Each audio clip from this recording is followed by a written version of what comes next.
Esta noite, meus irmãos, dando continuidade ao nosso estudo sobre oração, e provavelmente encerremos esta parte da oração e devemos começar na outra quarta-feira acerca do jejum. Não que eu tenha exaurido todo o assunto, porque poderíamos estudar os vários tipos de oração, não é? Suplicação de graças, mas a nossa finalidade nessa parte do estudo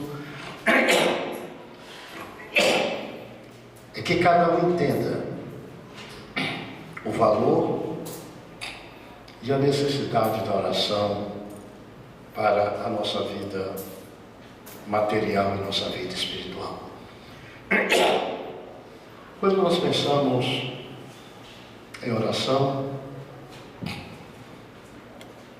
existem alguns pré-requisitos. O primeiro deles é a quem eu devo orar, e se eu devo orar a alguém, como eu devo fazer esta oração. Vocês sabem que existem ensinamentos acerca de orar, e orar a várias pessoas definidas. Tem gente que ora ao Espírito Santo. Os irmãos vão prestar atenção na hora de uma oração, que isso acontece muito. O Espírito Santo vem encher a minha vida. É muito bonito, não é? Mas nem tudo que é bonito é bíblico. Nem tudo que é bonito é bíblico. Então, quantas vezes você já viu, ouviu, e quem sabe, por ter ouvido, você achou bonito e você também quer orar ao Espírito Santo. A Bíblia só nos manda orar ao Pai e ao Filho. Mas eu quero ser batizado com o Espírito Santo, eu vou pedir para o Espírito Santo me batizar. Não. Você tem que pedir a Jesus para que o Espírito Santo te batize. Porque quando nós pensamos no Espírito Santo, nós temos que pensar o seguinte: Ele é Deus, mas é um Deus que foi enviado pelo Pai a pedido do Filho. Tem uma submissão, muita gente não quer fazer submissão na Trindade, mas a Trindade, ela tem uma submissão.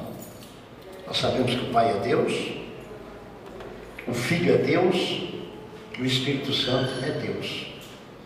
O Filho provém do Pai, o Espírito Santo provém do Pai a pedido do Filho. Então o Pai determinou a vinda do Filho. Você vê João 3,16. Porque Deus amou o mundo de tal maneira que deu o seu Filho. Você vê que o versículo que a gente aplica em tantas coisas, ele tem uma profundidade do relacionamento entre Deus Pai e Deus Filho. Então o Filho procede do Pai, porque Deus amou o mundo de tal maneira que deu o seu Filho. Dar é você pegar uma coisa que você tem e você entregar a outrem. E a Bíblia é muito clara, quando Jesus estava para deixar os seus discípulos aqui na terra, ele disse: eu não vos deixarei órfãos, eu vos enviarei o Espírito Santo, que procede do meu Pai. Ele diz em outro texto: eu pedirei ao Pai, e Ele vos enviará o Espírito Santo, o Consolador, e Ele estará convosco, para vos guiar em toda a verdade. para vos fazer lembrar as coisas que eu vos tenho ensinado. Então o Espírito Santo, ele tem uma missão para com a igreja e tem uma missão para com o mundo. A missão dele para com o mundo não é de intermediário e nem de intercessor. A missão dele para o mundo é fazer com que as pessoas reconheçam o pecado, a justiça e o juízo. A missão do Espírito Santo para o mundo é converter o mundo do pecado, da justiça e do juízo. Converter é fazer o mundo mudar de posição, mudar de atitude. Quantas coisas espirituais. A missão do Espírito Santo para com a igreja não é intercessor, porque a Bíblia diz que debaixo dos céus só existe um intercessor entre Deus e os homens, e este é Jesus Cristo. Então nós vamos entender este papel primeiramente, para depois entrarmos no foco da oração. Então você vê em muitas igrejas, e você vê até pastores renomados, que para mim isso não quer dizer nada. Para mim pastor tinha que ser um servo humilde e não um homem renomado, tá certo? Então você vê pessoas que são tratados como semideuses, ensinando a orar ao Espírito Santo. É muita coisa acerca do Espírito Santo que é ensinado errado. Mas a Bíblia não, a Bíblia diz que ele veio para nos fazer lembrar. Ele habita em nós e ele trabalha na nossa mente de uma forma tal para fazer-nos lembrar as palavras de Jesus Cristo. E quando você lê a palavra e você guarda a palavra no seu coração, no momento de necessidade, o Espírito Santo faz-nos lembrar. O Espírito Santo, ele tem a função em nós de a gente conhece a verdade e ele nos guia em toda a verdade. Como é que ele guia? Ele toma pelo braço, ele faz nos lembrar aquilo que Jesus ensinou para ser aplicado em nossa vida. As pessoas que ouvem a palavra de Deus ou leem a palavra de Deus, mas não aplicam, elas não permitem que o Espírito Santo os guie em toda a verdade. Essas são as duas funções principais do Espírito Santo na igreja. A outra função é batizar as pessoas. Não sabe que batismo é mergulho. É aquele banho mergulhado. Então o que é que o Espírito Santo nos faz? Penetrar dentro da glória de Deus. É por isso que o crente, ao ser batizado com o Espírito Santo, ele sente uma alegria gostosa, diferente. Passa a acontecer algumas coisas na vida dele, por causa da sua intimidade, que se torna maior, exatamente por causa do batismo com o Espírito Santo. O batismo com o Espírito Santo não é salvação. A Bíblia não diz que para ser salvo tem que ser batizado com o Espírito Santo. Mas há uma necessidade muito grande do crente buscar o batismo com o Espírito Santo. Necessidade muito grande. E nós vamos instruir a igreja acerca disto, porque nós vamos usar algum tempo em trabalho de oração, instruir como ser batizado com o Espírito Santo, para que as pessoas busquem e sejam batizadas. Porque existem alguns evangélicos que ensinam que o batismo com o Espírito Santo é na hora que a pessoa vai batizada nas águas, também é batizada com o Espírito Santo, porque ali é dito: eu te batizo em nome do Pai, do Filho e do Espírito Santo. Então ali foi batizado com o Espírito Santo. A palavra está dizendo isso. A palavra está dizendo que Jesus determinou que usasse o nome da Trindade na hora do batismo. Quando Paulo chega em Éfeso, e pergunta: em qual batismo vocês são batizados? Eles respondem: no batismo de João. A Bíblia diz que Paulo batizou-os nas águas e orou, e eles foram batizados com o Espírito Santo depois. Tá certo? E não só isso. Pedro, quando discute com os apóstolos, lá em Atos dos Apóstolos, ele diz: como eu não iria batizar aquelas pessoas nas águas, se eles também foram batizados com o Espírito Santo como nós fomos? Então aquelas pessoas que Pedro se referia, eles foram batizados com o Espírito Santo antes de ser batizados nas águas. Ainda existem aqueles que defendem que o batismo com o Espírito Santo ele se dá exatamente quando a pessoa aceita Jesus. Não. Quando a pessoa aceita Jesus, o Espírito Santo penetra na pessoa, porque ao aceitar Jesus, a pessoa aceitou o Espírito Santo, porque o Espírito Santo convenceu do pecado, da justiça e do juízo. A partir dali, ele passou a ser templo e habitação do Espírito Santo. E são muitas outras funções do Espírito Santo, menos a de intercessor. O Espírito Santo, pastor, está escrito na Bíblia que quando eu vou orar e não sei orar, o Espírito Santo ora como que intercedendo por nós, com gemidos inexprimíveis. A Bíblia está dizendo que ele está determinado a interceder, mas ele vê aquilo que é a necessidade da nossa vida e transmite.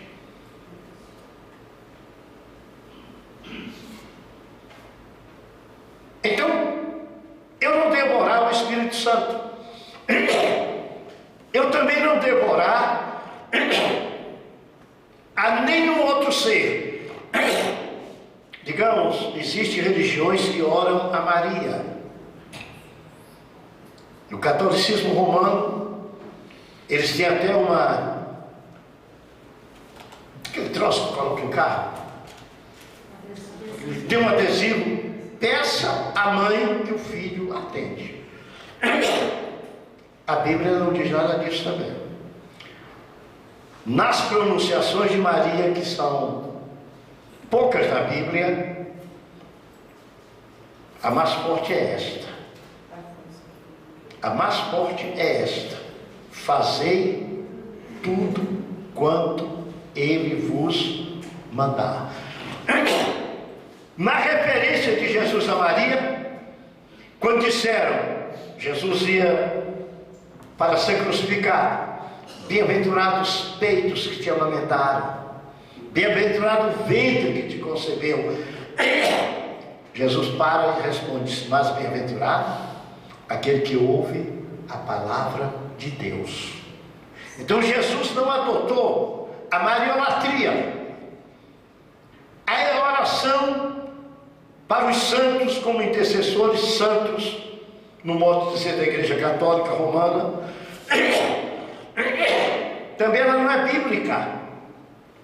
Em primeiro lugar, quando naquela parábola de Lázaro e do rico, foi dito por Lázaro que alguém voltasse para anunciar.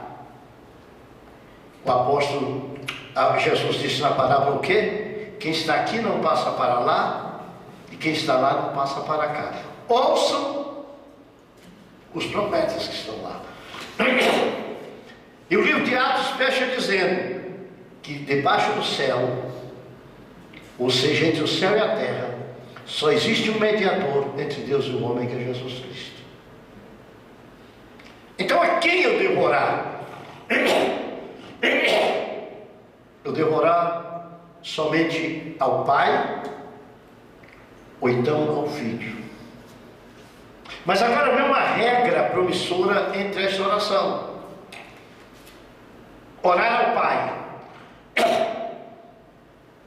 Eu não posso orar diretamente ao Pai, porque a Bíblia já diz que entre o Pai e eu, ou entre o Pai e você, existe Jesus.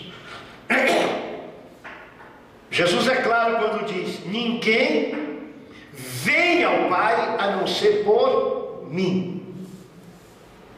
Foi o que Jesus disse. Ninguém vem ao Pai a não ser por mim. São palavras de Jesus. Quando Jesus diz, ninguém vem ao Pai a não ser por mim, Ele está dizendo, ninguém ora ao Pai a não ser por mim. Ninguém adora o Pai a não ser por mim. Ninguém glorifica o Pai a não ser por mim. Então, tudo que nós fizermos para Deus tem que passar do filtro chamado Jesus Cristo. E é aqui, meus irmãos, que eu bato muito com o tipo de adoração que se oferece na igreja. Ah, nós vamos oferecer uma adoração, mas essa adoração é um forrozão. Será que o forrozão dá para passar por Jesus? Será que aquele trenzinho dá para passar por Jesus? Então a hora da adoração é uma hora de respeito.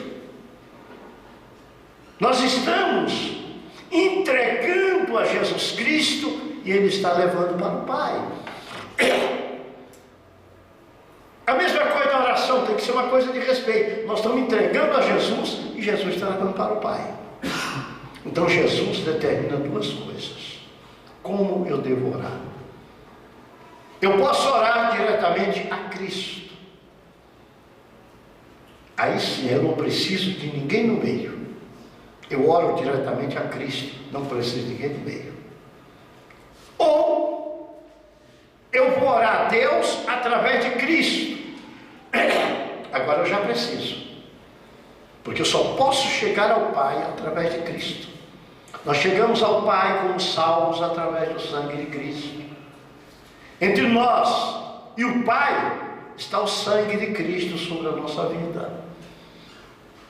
Deus não vê os nossos pecados, porque nós estamos debaixo do sangue de Cristo.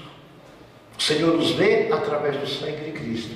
Nós chegamos a Ele através de Cristo.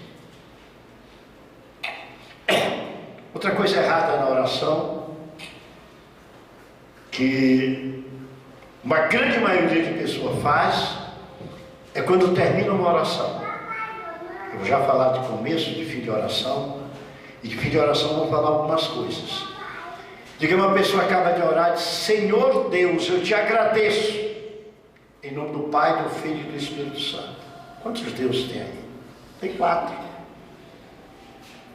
Você está dizendo para um Deus que você agradece. Senhor Deus, eu te agradeço esta bênção, em nome do Pai, do Filho e do Espírito Santo.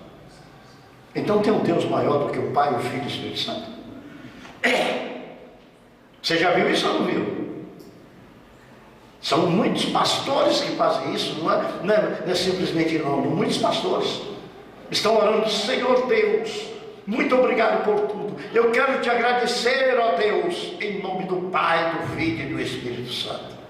Quer dizer, está agradecendo a Deus, em nome do Pai, do Filho. Quem é esse Deus que você está agradecendo? Já viu isso? Então preste atenção, porque isso acontece demais. Por isso que esse pessoal do Brasil para Cristo é meio cismado. Eles chegam no local e sentam. E daqui a pouco eles começam a ouvir coisa e começam a dizer, ó, não está na Bíblia. Porque o que eu disser aqui, que não está na Bíblia, você mostrar que está na Bíblia, eu volto para mostrar para você que se realmente estiver na Bíblia, eu me retrato. Eu não sou dono da verdade, não. A verdade é a Bíblia. Tá certo? Agora, cabe a mim transmitir para vocês aquilo que está na Bíblia, ainda que seja contrário a tudo que falam. Outra coisa que as pessoas pensam, as pessoas pensam que orar em nome de Jesus é fazer uma oração pequena ou grande e no final dizer o seguinte, Senhor Deus, eu estou te pedindo isso em nome de Jesus. Isso é uma das características da oração em nome de Jesus. Mas ela não está completa, esta oração, como oração em nome de Jesus. E nós vamos começar a pensar exatamente isso. Então não é só dizer, eu te peço em nome de Jesus. Mas quando eu digo, quando eu vou orar em nome de Jesus, eu tenho que estar em harmonia completa com a vontade de Deus e de Jesus Cristo. Então dizer eu orei em nome de Jesus é eu estar em harmonia completa com o nome de Deus e com o nome de Jesus Cristo. É conhecer a vontade, É entender quando Jesus, na oração do Pai Nosso, ensina dizendo: seja feita a tua vontade, assim na terra como nos céus. Ok? Então vamos abrir o Evangelho de João, no capítulo 14.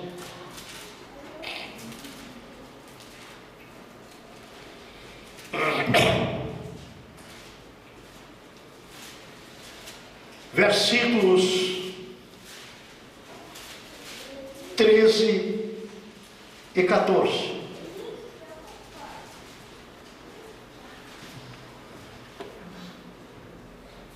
Aqui Jesus Cristo está falando no momento que você orar para Ele, diretamente a Ele.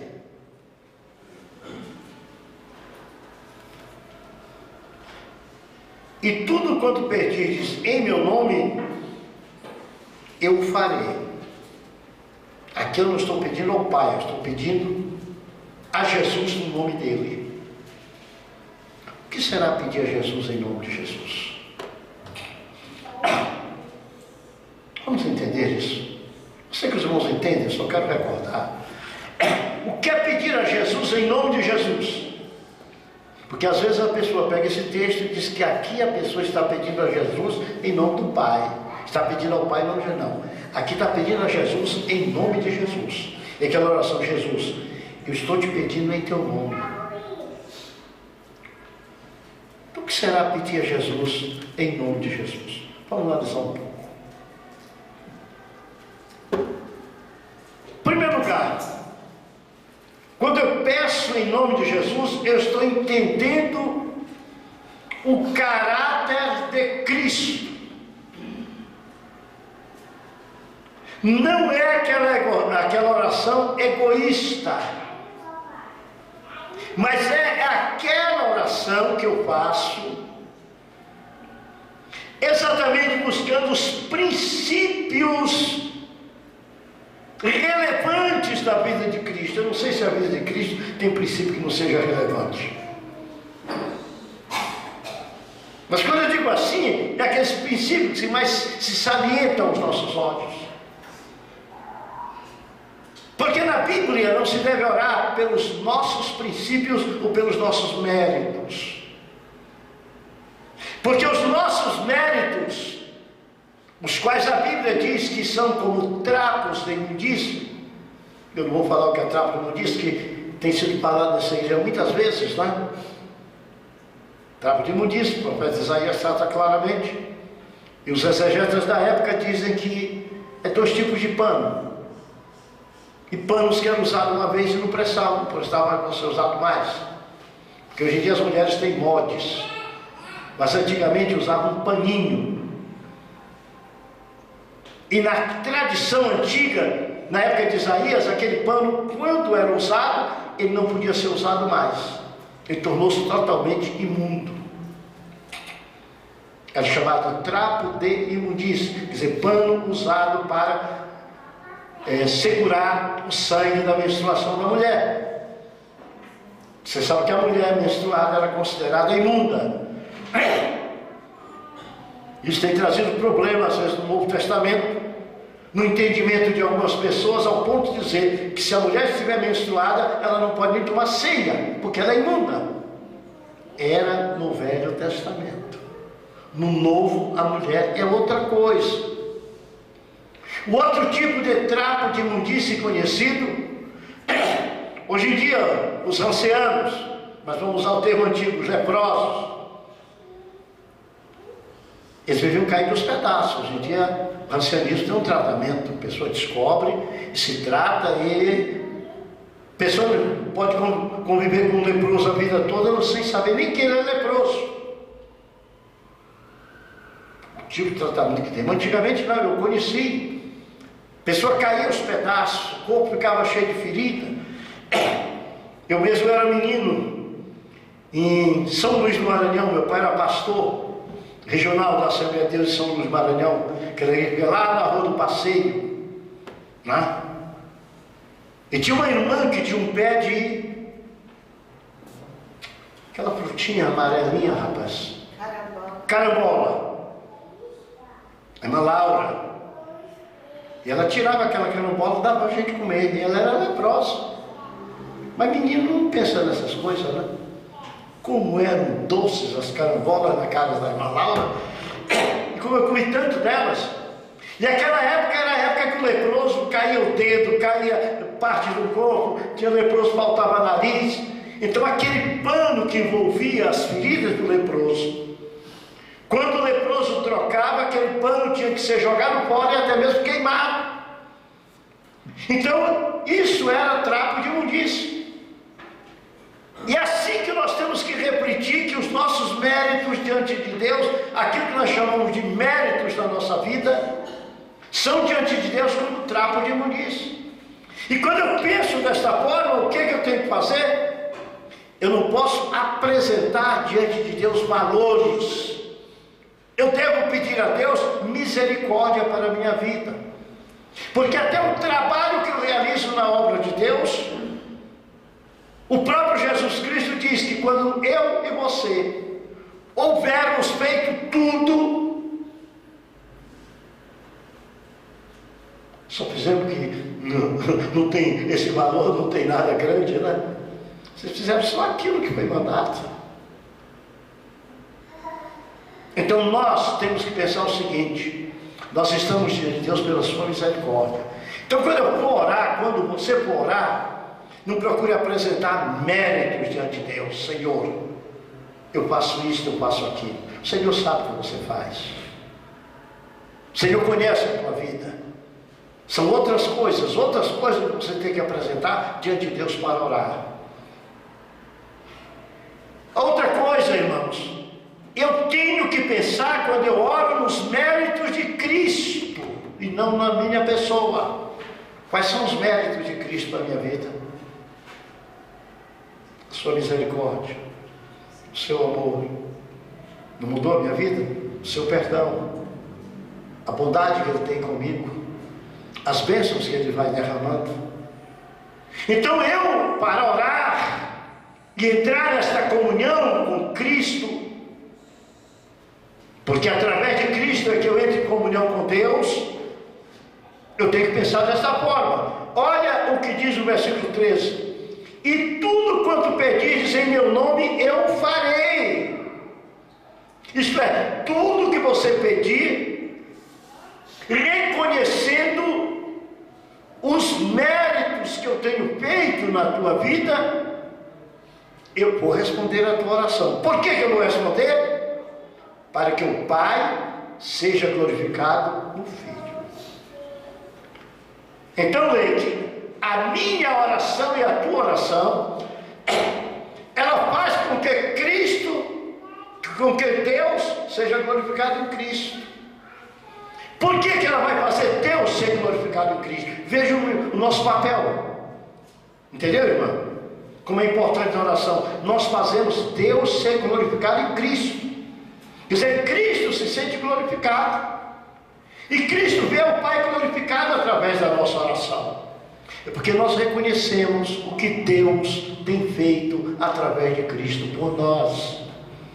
Como a minha vida e a tua vida tem sido atingida por Deus através de Cristo. Então eu começo a pensar no valor da oração e na forma da oração. Tá certo?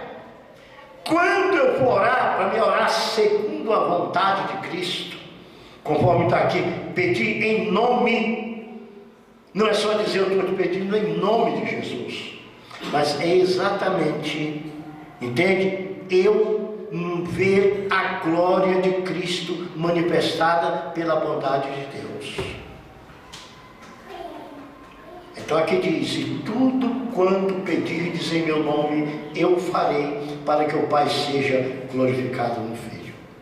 Aqui não está dizendo simplesmente Senhor Jesus, ou meu Deus, ou Senhor Jesus, eu estou te pedindo, mas Senhor, eu estou te pedindo por causa da tua misericórdia. Eu tenho que me ver como um filho pródigo voltando à casa do Pai para se encontrar com o Pai. Quando o filho pródigo voltou, ele ensaiou e chegou e disse: Pai, pequei contra o céu, pequei contra ti, não sou digno de ser chamado teu filho, trate-me ao menos como os seus jornaleiros. O pai não deu trela. O pai olhou para ele e disse assim: vem cá, meu filho, vai dar um banho nele. Poderíamos falar sobre o banho, né? Dá um banho nele, ele está fedendo a porco. Que porco? Tem muita gente que cria em casa, todo escovadinho, bonitinho, coloca perfume. Você soltou o porco, ele encontrou a primeira pocilga, o primeiro buraco cheio de lama. Ele pode estar branquinho, ele pode estar perfumadinho, ele pode estar com lacinho no pescoço, ele pode estar com um brinco na orelha, ele pode estar com o que tiver, cordãozão de ouro, pode estar com o que tiver. Ele não quer saber de nada, ele quer se nomear. E o filho pródigo vinha assim, e é cheiroso a porco, né? Naquela época ninguém criava porco desse jeito. O bicho vinha mesmo da lama, né? E você sabe que criatório de porco fede, né? Mesmo hoje aquele cimentadinho bonitinho que lava toda hora, mas o bicho fede. O filho pródigo vinha com as suas roupas andrajosas. O pai olhou e disse assim: escolha o melhor vestido. O filho pródigo não esperava isso. O filho pródigo não esperava que o pai tivesse uma roupa guardada para ele. E não era uma só. Ele disse: escolha o melhor. Parece que ele viajou e o pai mandou fazer um bocado de roupa para ele. O pai disse: ele vai voltar. E eu podia continuar mostrando o anel, mostrando o calçado e me aprofundando mais, mas não deixa isso, não é a hora. O que eu quero que você sinta é o seguinte: quando você chega perto do Senhor, tem discurso que o Senhor não quer nem ouvir. O Senhor é que quer fazer por você. Por isso que o profeta diz: antes que vocês clamem, eu já estou respondendo. Entendeu o negócio? Antes de vocês abrirem a boca para clamar, eu já estou respondendo. É aquele pai que o filho vem naquela situação, e o filho vem e diz um monte de besteira, preparou o discurso, a viagem toda, não sei quantos dias ele viajou, né? Eu acho que ele repetia de manhã, de tarde, de noite, de madrugada, a estrada toda. Pai, pequei contra o céu, pequei contra ti, não sou digno, Senhor, matei o filho, mas pai, pequei contra o céu. Ele vem igual árabe, igual católico romano, rezando com aquele rosário na mão, Ave Maria, não sei o que, né? Só que o pai não queria saber daquilo, o pai queria ele. Então, quando você chega diante de Cristo como Cristo quer, Cristo está querendo você, Ele está querendo te ouvir e te responder. Então você vai falar com Cristo acerca de Cristo, para, de acordo com os métodos de Cristo, pedir ao Senhor Jesus Cristo alguma coisa. No versículo 14 ele reafirma: se pedirdes alguma coisa em meu nome, eu o farei. Em meu nome, segundo os meus méritos, pela minha vontade, reconhecendo a minha glória, reconhecendo exatamente quem sou eu vou te responder. É interessante, né, irmãos? Quando nós abrimos Efésios, 1 Coríntios, 2 Coríntios, aí nós temos Efésios. Efésios no capítulo 6,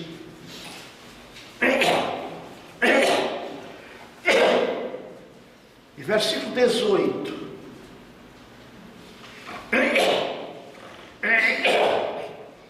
Olha aqui outro requisito da oração.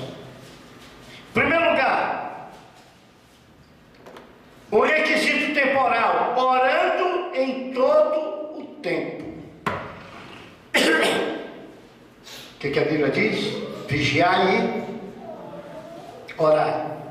O que a Bíblia diz? Orai sem cessar. A Bíblia diz: o espírito está pronto, mas a carne é fraca. Então o apóstolo diz aqui no verso 18: orando em todo o tempo, com toda oração e súplica, não é ao Espírito, é no Espírito.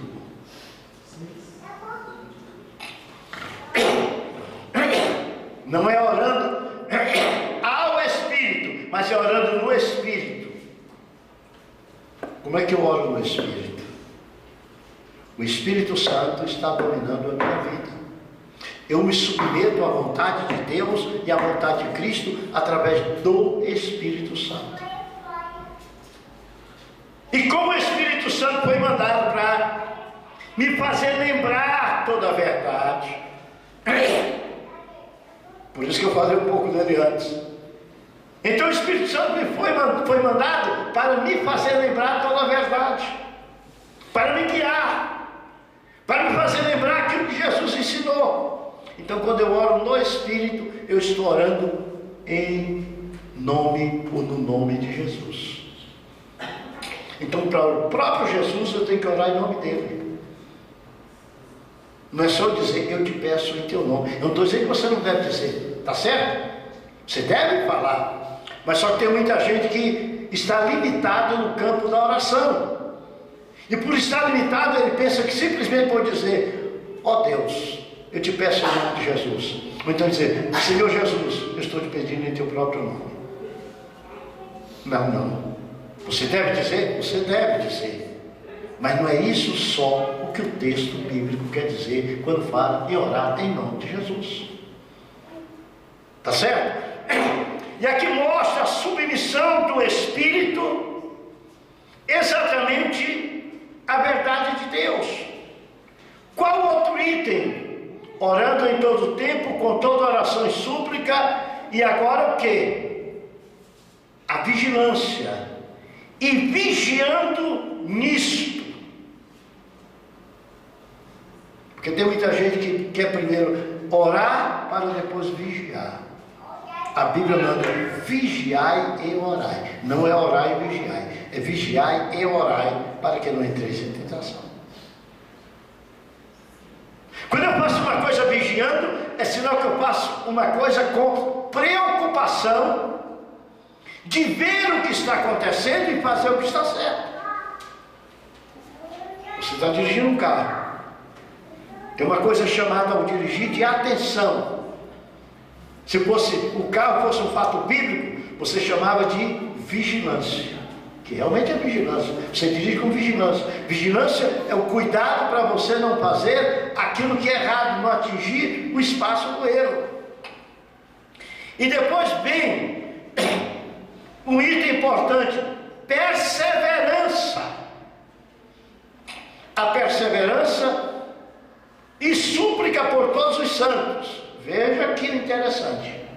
Perseverança. Jesus diz: batei, pedi e dá-se-vos-á. Buscai e achareis. Batei e abri-se-vos-á. O Senhor, quando se refere à perseverança, ele conta alguns fatos acerca da oração. Um deles é o daquela viúva. Jesus conta uma história que havia uma mulher viúva que tinha um problema e havia um juiz mau.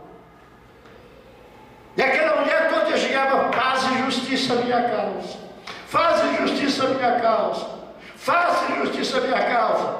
E Jesus disse que o juiz se cansou e resolveu o problema dela. A outra forma da perseverança que Jesus mostra muitas, eu quero mostrar pelo menos essas duas.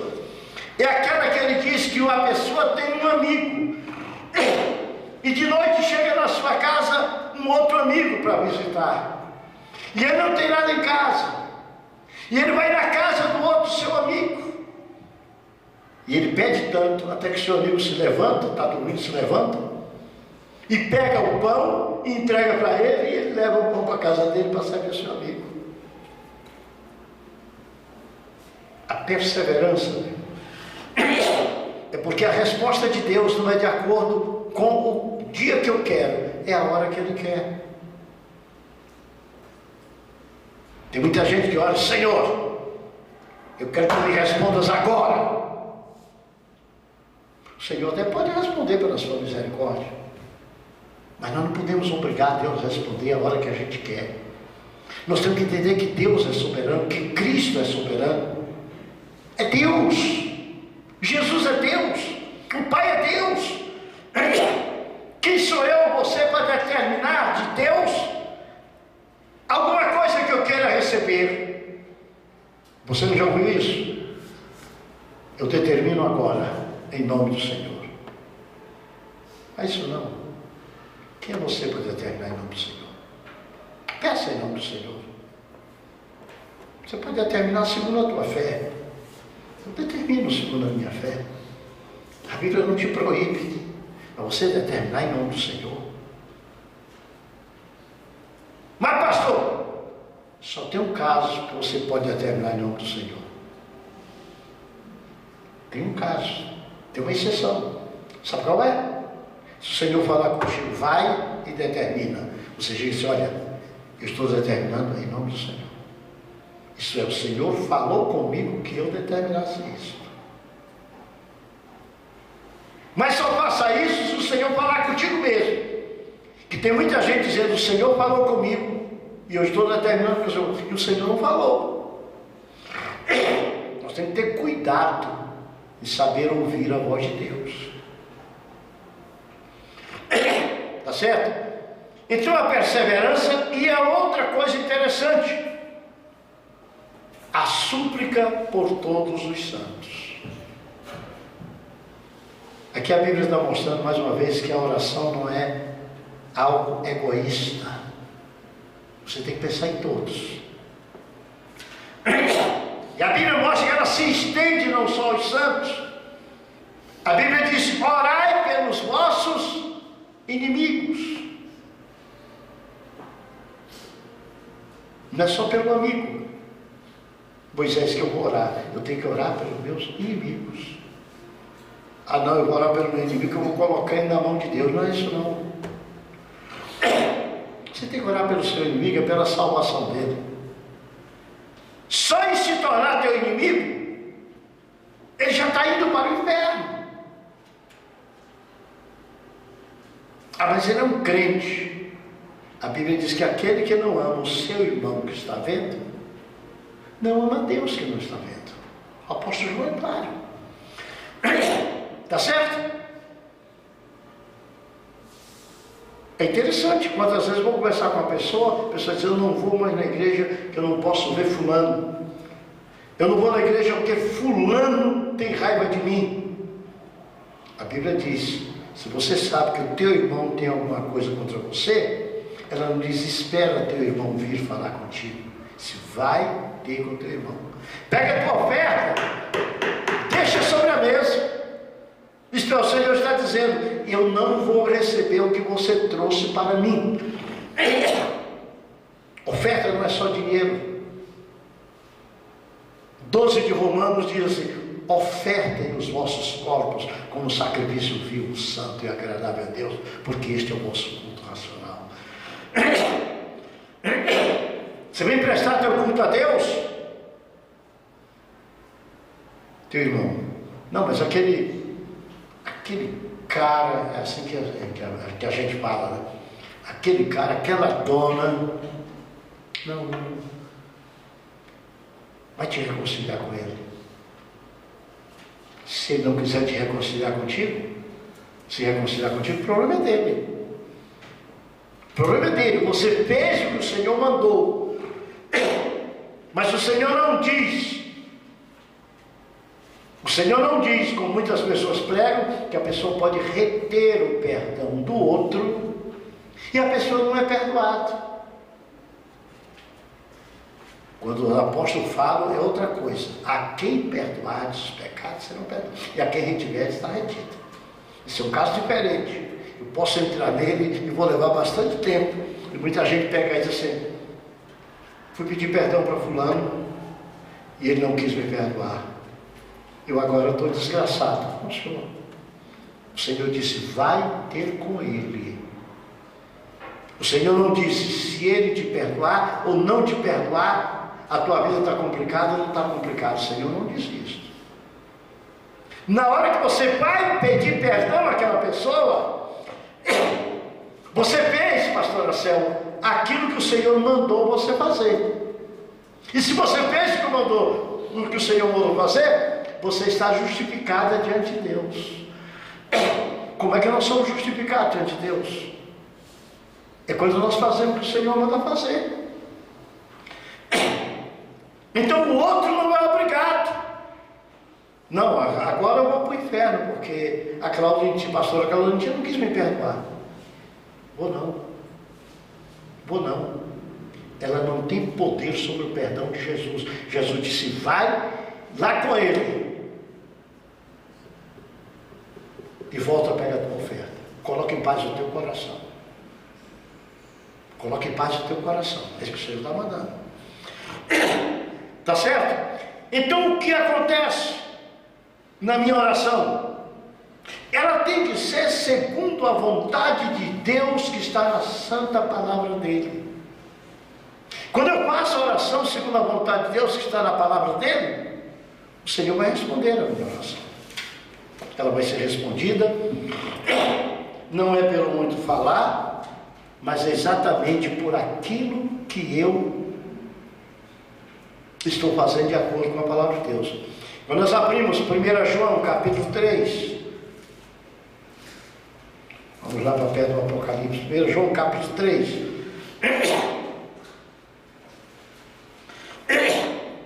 no versículo 22, e qualquer coisa que lhe pedirmos, dele a receberemos, porque guardamos os seus mandamentos e fazemos o que é agradável à sua vista. E o seu mandamento é este, que creiamos no nome de seu Filho Jesus Cristo e nos amemos uns aos outros segundo o seu mandamento. E aquele que guarda seus mandamentos, nele está, e ele nele, e nisto conhecemos que ele está no meio de nós, pelo Espírito que nos tem dado. Interessante. A pessoa às vezes prega que basta orar e está tudo acabado. O Evangelho de João, no capítulo 15, versículo 7, diz que nós devemos permanecer nele e deixar suas palavras permanecerem em nós. Então, meus amados, é muito importante a perseverança na oração, como eu falei para vocês, o pedir, buscar e o bater. É muito importante a gratidão com ações de graças na oração. É muito importante orar sem cessar. É muito importante dizer como salmista no Salmo 40, versículo 1: esperei com paciência no Senhor, e Ele me ouviu. É muito importante, como está lá em Tessalonicenses, 1 Tessalonicenses, capítulo 5, versículo 17: orai sem cessar. Orai sem cessar. Eu te pergunto, meu amado, como está sendo a tua maneira de orar? Como está sendo a tua forma de orar? Depois dessas várias semanas estudando acerca da oração, ouvindo aquilo que foi ensinado, não é, irmão Jeremias? O irmão Jeremias colocou que estava gostando demais do estudo de oração, brincaram com ele, mas só estão brincando, mas não vem para o estudo, né? Não sabem o que é, não conhecem o que é. Então nós vimos esta parte do Sermão do Monte acerca da oração. Na próxima quarta-feira, permitindo Deus, nós continuaremos o Sermão do Monte. No versículo 16, quando diz: e quando jejuares, Não vos mostreis contristados como os hipócritas, porque desfiguram os seus rostos, para que aos homens pareça que jejuam. Em verdade eu vos digo que já receberam o seu galardão. Porém tu, quando jejuares, unge a tua cabeça e lava o teu rosto, para que não pareça aos homens que jejuas, mas a teu Pai que está em oculto, e teu Pai que vê oculto te recompensará. O resumo daqui que nós vamos estudar é o seguinte: o que você fizer para Deus é para Deus, não interessa que os homens saibam. Amém? Que Deus abençoe ricamente a vida de cada um. G, você ou Elias?